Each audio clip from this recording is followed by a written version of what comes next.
A nossa aula de geografia hoje trata-se de capitalismo, com a professora Yolanda Balduino.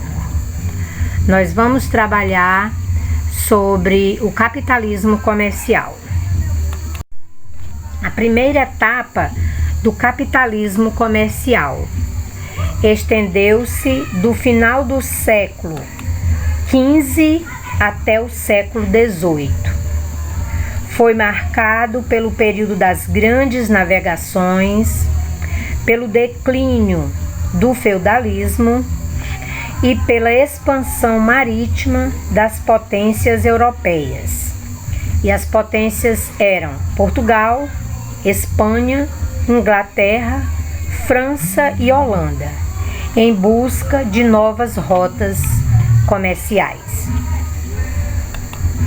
Aí nós temos a imagem representando as grandes navegações e uma imagem representando o declínio do feudalismo.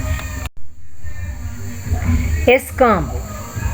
Com as viagens ultramarinas, as grandes potências centralizavam a acumulação de riquezas provenientes das vendas de produtos manufaturados e da exploração de suas colônias na América, na África, na Ásia e na Oceania. E nós temos também aqui do lado uma representação dessas Américas. O acúmulo de capital era resultado da troca de mercadorias, denominado de escambo. E desse acúmulo de capital nasce o capital comercial. Nós temos aqui a demonstração de especiarias encontradas no Brasil colônia.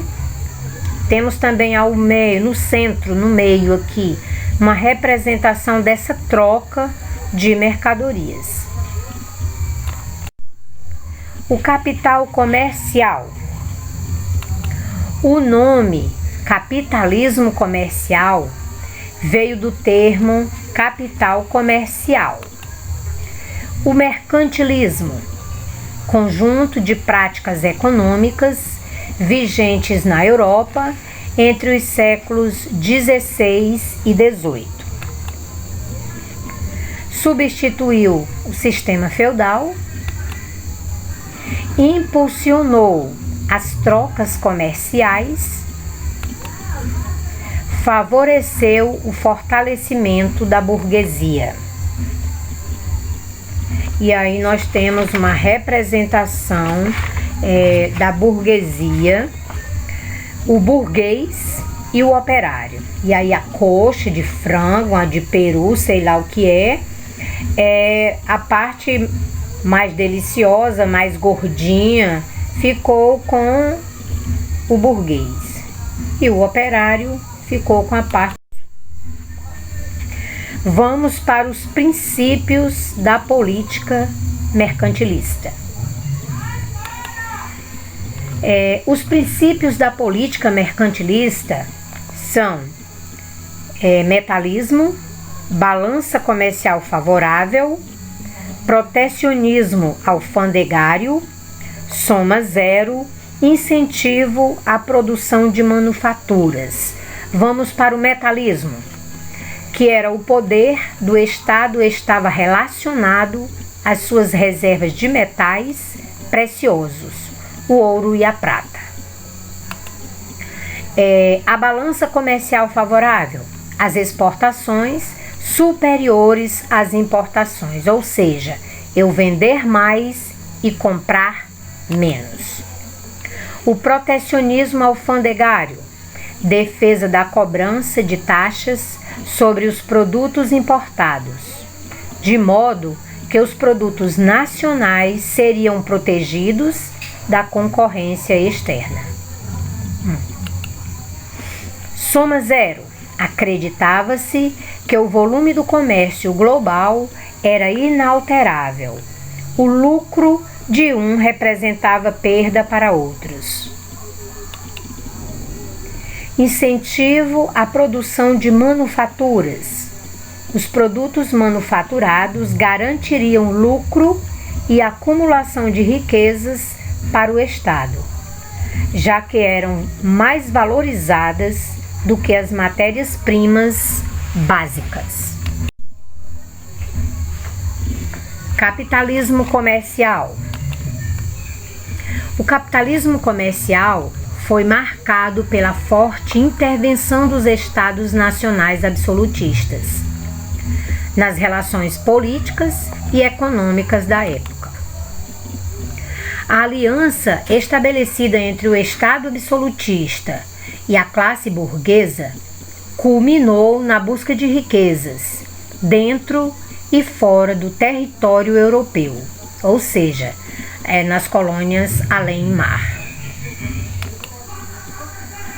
Isso levou nações europeias como Portugal, Espanha, Holanda, França e Inglaterra a expandirem seus domínios territoriais, fundando colônias de exploração nas regiões descobertas, exercendo domínio político, domínio econômico e militar sobre essas colônias.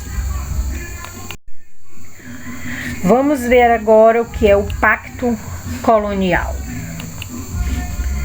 O Pacto Colonial foi o conjunto de regras e leis que as metrópoles impunham às colônias para manter o monopólio comercial.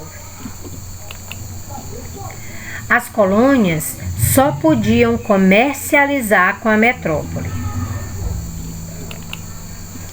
As colônias não podiam ter fábricas e eram obrigadas a consumirem os produtos manufaturados da metrópole.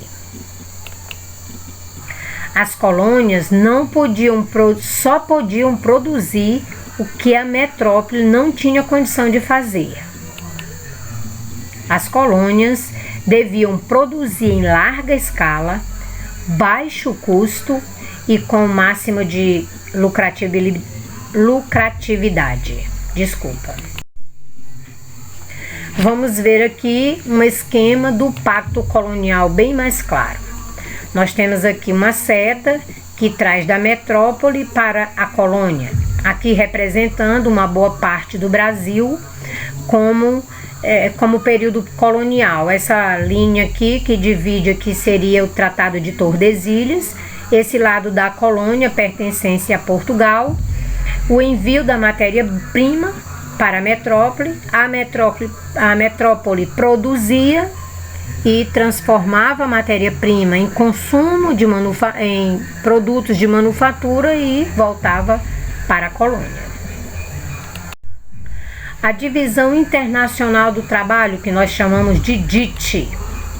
Como surgiu a Divisão Internacional do Trabalho?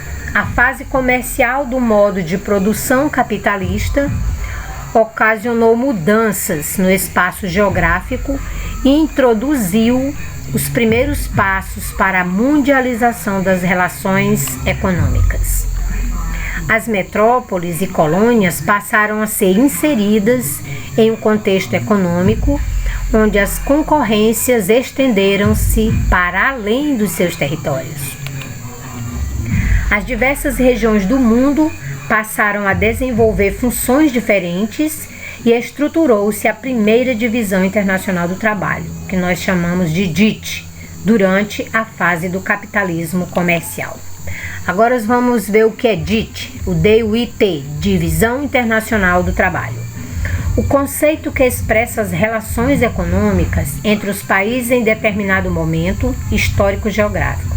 O termo trabalho inclui a produção industrial, agrícola e extrativista. Obrigada por esse momento de estarmos juntos com mais essa aula sobre o capitalismo e até a próxima, que estaremos juntos com capitalismo industrial. Um cheiro no coração.